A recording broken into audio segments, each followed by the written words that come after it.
Hello everybody and welcome back to Build and Battle MTG. My name is Austin and I'm joined by Otto, and today we are going to be going over top 5 commander cards that I've been using lately that are super cool and powerful and that could be really powerful in your deck. So yeah, but before we hop into it, please take a moment to subscribe. Build and Battle MTG just hit 371 subscribers, which is 10 more than my last video, so thank you guys so much for subscribing. It really helps our small channel out a lot. And one last thing, there's a link to the MTG Discord server in the comments section down below, so check that out if you want to be a part of that. All right, so let's get on to the first card. So the first card on this list is Honored Heirloom with a market price of 11 cents. And I definitely think this is one of the best cards for a commander to come out of Crimson Vow. So let me explain why. So for 3, it's an artifact that can tap to add 1 mana of any color. So any color is always great. And then you can pay 2, tap it, and exile target card from a graveyard at instant speed. So this is the only mana rock to exile a card from a graveyard at instant speed. So what do you think this would be good for, Otto? Against new sets like Crimson Vow and Innistrad Midnight Hunt, it'd be really good if they're trying to bring back something from the graveyard. And especially flashback cards.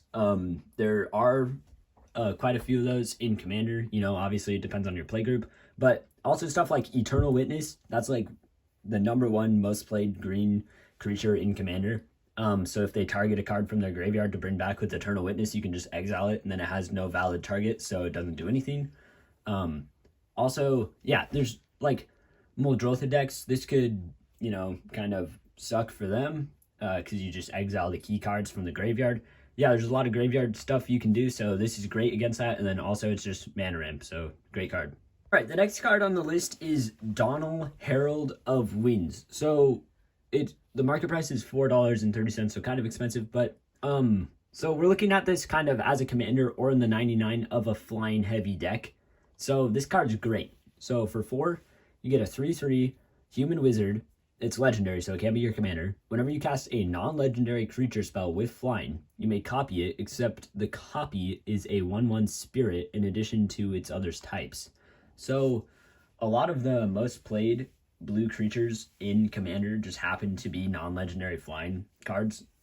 For example, Muldrifter, it draws you 2 cards when it enters, so it doesn't really matter about the 1/1 body. You're still going to get 2 cards.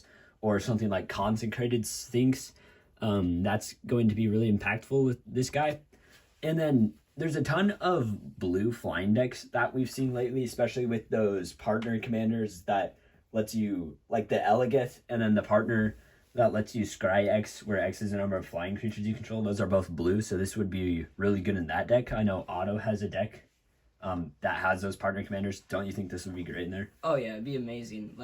There's all of those big flying creatures that you want that give you value whenever you play them, but you only have 1 of them, but with this you just get 2, and so you get double the value out of them. Yeah, so definitely great, but you do have to have definitely at least 15 non-legendary flyers in your deck. It has to be a flying deck, basically, but yeah. And then also you can just overrun people with all these 1/1 spirits that have flying, so that's great. Next up, we have Grey Merchant of Asphadel, otherwise known as Gary. So it's a 5-drop 2/4 zombie. When Gary enters the battlefield, each opponent loses X life, where X is the devotion or your devotion to black, and you gain life equal to the life lost this way. So in Commander, the life lost this way is going to be a ton more than a 1v1 because you have 3 opponents instead of 1, and this does hit each opponent, which is awesome. So I don't even think you have to run a mono black deck for this to work, honestly. No, as long as you have 2 colors and one of them's black, it's gonna get you value. Plus, even if you play it by itself, you play it by itself.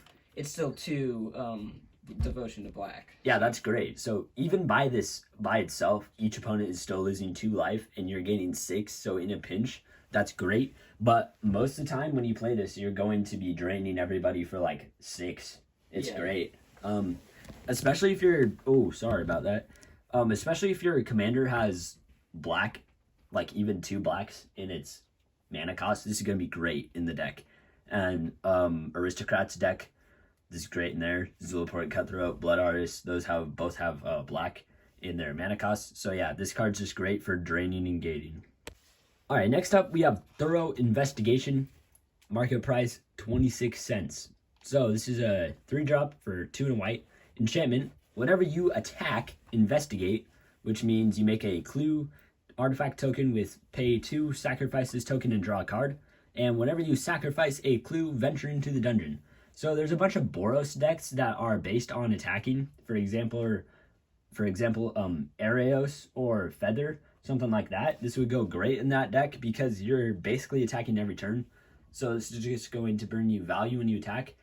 What we're really focusing on here is making the clue token. We don't really care about venturing the dungeon. It's just like an added bonus. This card, I'd still recommend it if all it said was when you attack, investigate. So that's great that it has the venture into the dungeon. Maybe get a few scries in. But, yeah. So yeah, don't you think that would be good in like the typical Boros deck? Oh, any deck that's like Voltron with this would be great. And, oh yeah, Voltron, definitely and good. That's a great way to draw in white since there's so many little ways to draw. And, or even if you just care about artifacts. Yeah, if you just care, no, enchantments. If you have an enchantment deck, that's gonna work really well on it. Also, it makes the clues though. The clues are artifacts.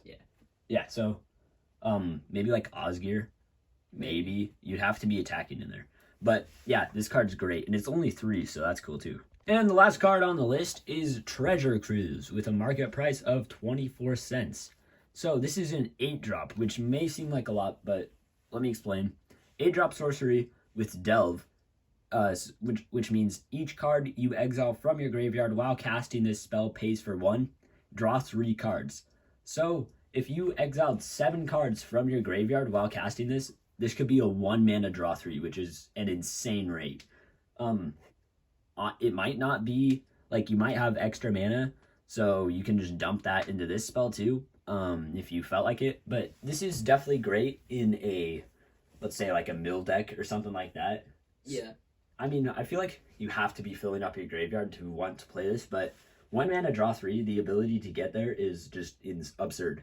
Even in just Commander in general, that's good because your Commander games are going to be longer than like your standard 1v1s. Yeah.